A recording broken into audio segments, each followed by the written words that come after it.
everyone. I'm Kimberly Austin. Welcome to Rock Book Show. And I am so thrilled today to have with me Peter Hook. And hello. Hello. Oh, I'm doing just lovely. It's the first one I've done on screen, so it's feeling a bit odd. I keep watching myself. Yeah, how you looking? Pretty good. Hey, not bad, yeah. So Peter's book, Unknown Pleasures, Inside Joy Division, has been out in the UK for a few months and just being released today here in the US, right? Yes, this is my first book in America. It's my second in England. I did one on the club that we used to own in Manchester.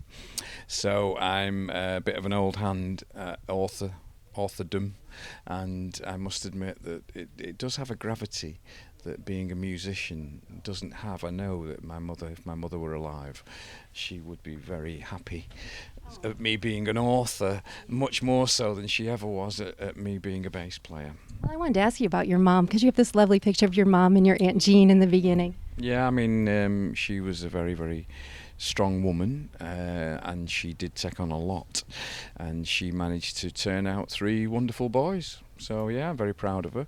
I do wish she was here today, but that's life, isn't it? Yeah, and what do you remember most about your Aunt Jean? Unfortunately, Auntie Jean didn't die until quite recently. She was she was completely opposite to my mum. You never find 2 sisters that were so unalike.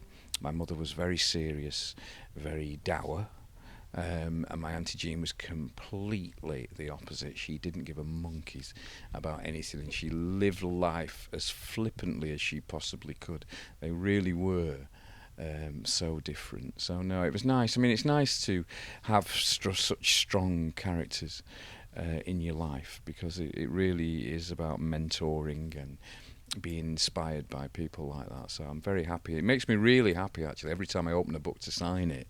The fact that the 2 of them are there looking out immortalised forever is a great feeling, actually. Yeah. It's really lovely. I want to ask you about the book, because you say right at the beginning, this is my story as I remember it and as I tell it. Do you find, though, Peter, you've been interviewed many times. There are obviously many stories out there. I had £1 for everyone, yes. You wouldn't be sitting here with me, I'm sure. I'd be in Bermuda, yes. Yeah. Mm-hmm. But do you find that perhaps a book is now the best way to set the record straight? Now that's an interesting. It depends on who you ask. I mean, the interesting thing about the Joy Division book is that it's been received very badly by the other members of Joy Division. So I suppose you're in a strange position. I mean, the thing is that you are doing your best to tell your side of the story, and I'm very happy about it. I'm very happy with the way it's been received in America, actually. I never expected it to be as received as well as it has been, and it's been quite humbling, actually. I'm amazed. I mean, I signed my first book signing last night.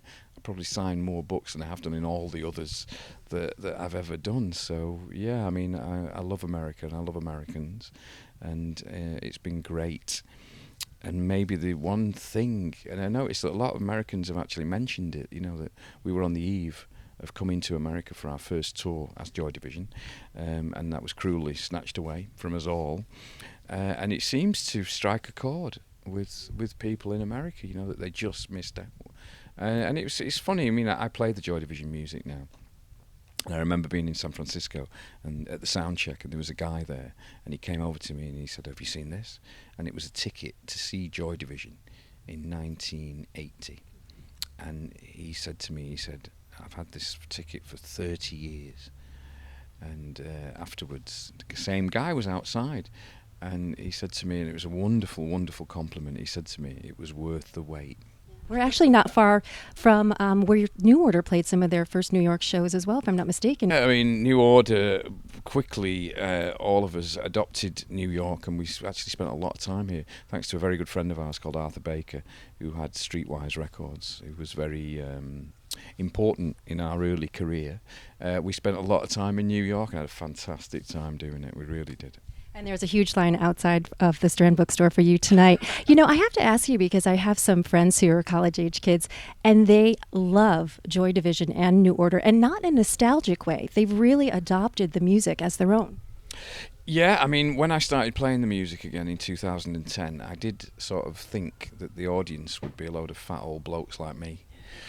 Balding, greying, and literally right from the first moment we did it, there was a lot of youngsters there, And it is a great compliment. I mean, it's a great compliment to all the songwriters in Joy Division that their music is still as important and relevant to young people today as it was 35 years ago when we started.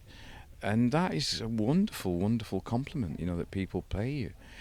And I can't figure it out. I don't know why, because I suppose in a funny way I'm too close to the whole thing to be able to decipher its importance.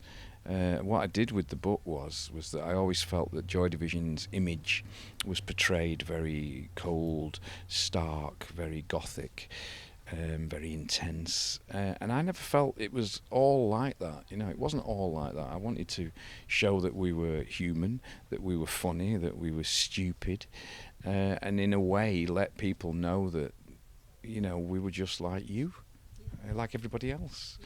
I thought that was important. And I think it does that quite brilliantly as well.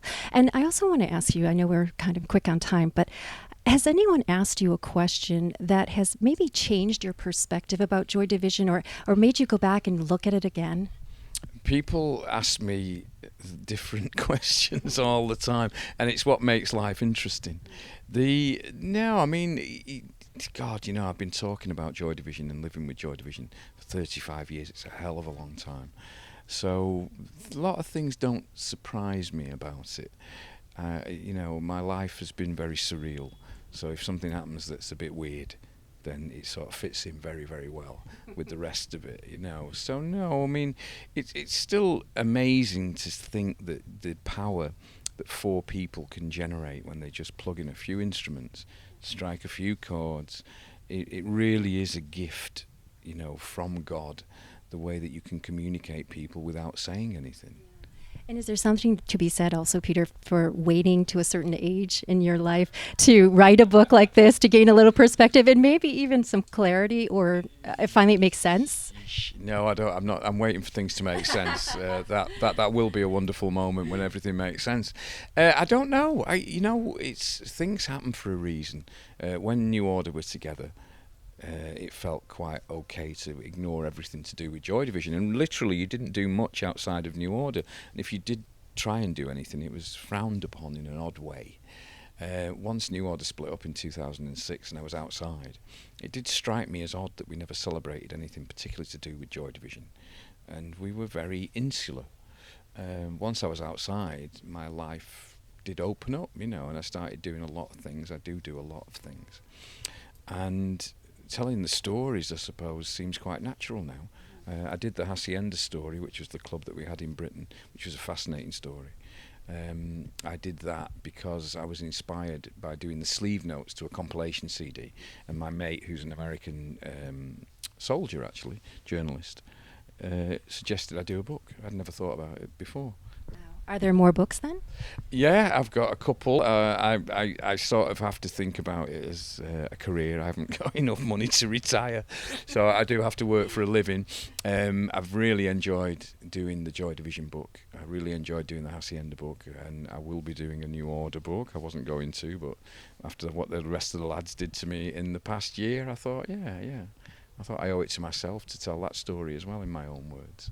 So yeah, I've got a couple more ideas. Right, fantastic. Well, favorite bass player of many, Peter Hook, thank you so much for being here. You're welcome. Pleasure.